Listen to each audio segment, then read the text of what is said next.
Shalom Bapak Ibu dan saudara-saudara yang dikasihi Tuhan. Selamat pagi dan salam sejahtera bagi kita semua. Kita berjumpa lagi pada pagi ini dengan penuh sukacita di dalam Tuhan melalui Rehat Renungan Harian Toraya edisi 7 April 2023 dengan tema Kokoh dalam Pengharapan. Sebelum kita membaca firman Tuhan, mari kita bersatu di dalam doa. Bapa di surga, terima kasih untuk pagi yang indah, untuk hari yang baru yang Tuhan anugerahkan kepada kami. Kami bersyukur untuk kasih sayang Tuhan kepada kami semua. Di hari Paskah ini, kami ingin merenungkan firman-Mu agar kami mengerti akan makna Paskah bagi diri kami secara pribadi di dalam kehidupan kami. Bapa yang baik, terangi hati kami agar Roh Kudus-Mu memampukan kami untuk mengerti kebenaran-Mu. Di dalam nama Tuhan Yesus kami berdoa. Haleluya. Amin. Bapak, Ibu, saudara-saudara yang dikasihi Tuhan, pembacaan firman Tuhan pada pagi hari ini terambil dari Ratapan 3 ayat 19 sampai 26. Di bawah perikop penghiburan dalam kasih. Ingatlah akan sengsaraku dan pengembaraanku, akan ipuh dan racun itu. Jiwaku selalu teringat akan hal itu dan tertekan di dalam diriku. Tetapi hari-hari itulah yang kuperhatikan. Oleh sebab itu, aku akan berharap tak berkesudahan kasih setia Tuhan. Tak habis-habisnya rahmat-Nya, selalu baru setiap pagi. Besar kesetiaan-Mu, Tuhan adalah bagianku, kata jiwaku. Oleh sebab itu aku berharap kepada-Nya. Tuhan adalah baik bagi orang yang berharap kepada-Nya, bagi jiwa yang mencari Dia. Adalah baik menanti dengan diam pertolongan Tuhan. Amin firman Tuhan. Tema perenungan kita pagi ini diberi judul Kokoh dalam Pengharapan. Tumanan lan kaparanuanan. Di manakah pengharapan kita saat kita menghadapi pergumulan bahkan penderitaan?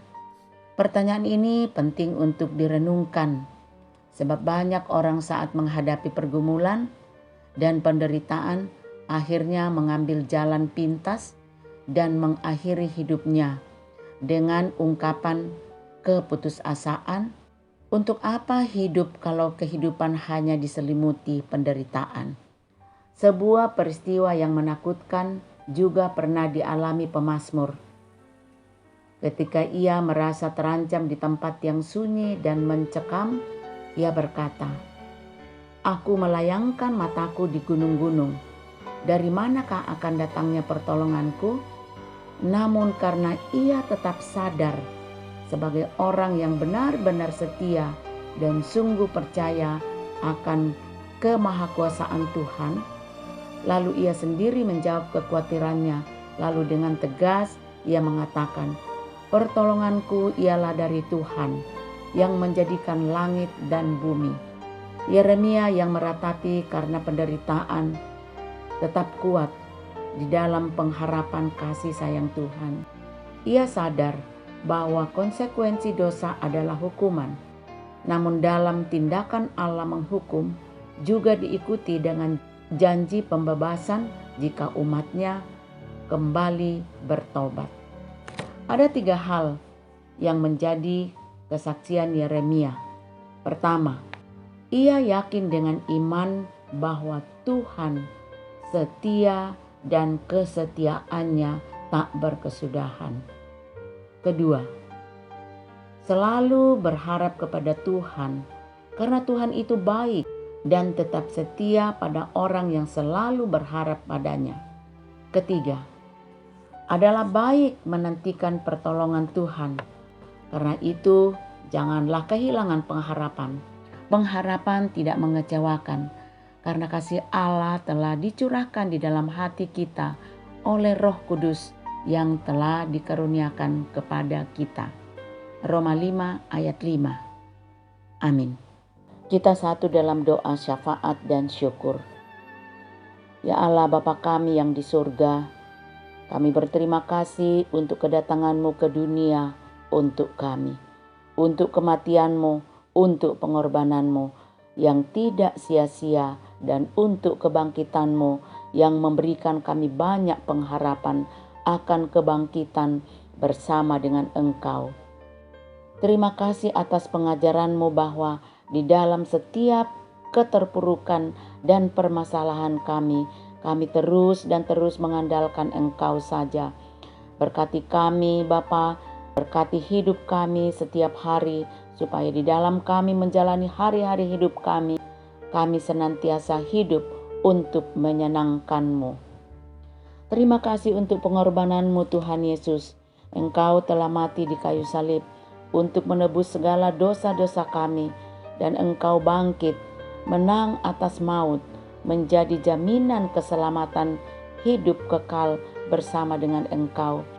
Ajar kami untuk selalu beriman teguh kepadamu Tuhan Yesus, hidup untuk Tuhan dan mau rela meninggalkan segala dosa-dosa kami, segala kenikmatan yang dunia tawarkan kepada kami, dan dapat menghargai pengorbanan-Mu.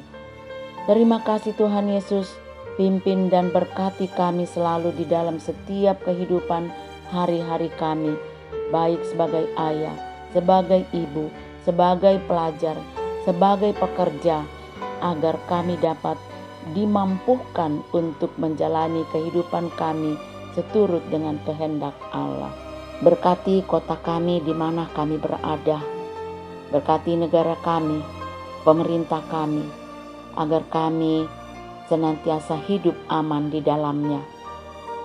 Terima kasih Tuhan Yesus, pimpin kami dengan firman-Mu dan dengan kuat Roh Kudus-Mu. Di dalam nama Tuhan Yesus kami berdoa dan mengucap syukur.